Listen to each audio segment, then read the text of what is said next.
रवि एक छोटे से गांव का लड़का था जिसके सपने बहुत बड़े थे। उसका सपना था कि वह एक दिन एक बड़ा वैज्ञानिक बने और देश का नाम रोशन करे, लेकिन उसके हालात बेहद कठिन थे। उसके पिता किसान थे और घर की आर्थिक स्थिति बहुत कमजोर थी।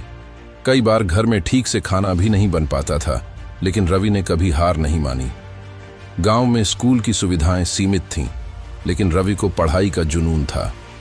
वह रोज सुबह 4 बजे उठकर गांव के बाहर वाले मंदिर की सीढ़ियों पर बैठकर स्ट्रीट लाइट के नीचे पढ़ता था। दिन में स्कूल जाता और शाम को अपने पिता की खेत में मदद करता। जब बाकी बच्चे खेलते, वह अपनी किताबों में डूबा रहता। उसके दोस्त उसे कहते, तू इतनी मेहनत क्यों कर रहा है? थोड़ा आराम कर, जिंदगी का मजा ले। लेकिन रवि हमेशा मुस्कुराकर कहता, अगर सूरज की तरह चमकना है तो पहले सूरज की तरह जलना सीखना होगा। समय बीतता गया। गांव में कई मुश्किलें आईं, कभी बाढ़, कभी सूखा, लेकिन रवि की मेहनत जारी रही। उसने अपनी 12वीं की परीक्षा टॉप की और उसे एक नामी विज्ञान संस्थान में पढ़ने का मौका मिला। वहां भी उसने दिन रात मेहनत की और आखिरकार वह वैज्ञानिक बन गया।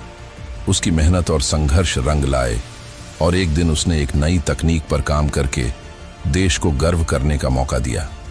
जब रवि को राष्ट्रीय पुरस्कार मिला, तब उसे याद आया कि कैसे उसने गांव में स्ट्रीट लाइट के नीचे पढ़ाई की थी। उसके माता पिता की आंखों में खुशी के आंसू थे। अब पूरा गांव उसे गर्व से देखता था। उस दिन रवि ने फिर वही शब्द दोहराए, अगर तुम सूरज की तरह चमकना चाहते हो तो पहले सूरज की तरह जलना सीखो। सीख। यह कहानी हमें सिखाती है कि सफलता की राह आसान नहीं होती। अगर हम कुछ बड़ा हासिल करना चाहते हैं तो हमें कठिनाइयों से गुजरना होगा, संघर्ष करना होगा और धैर्य बनाए रखना होगा।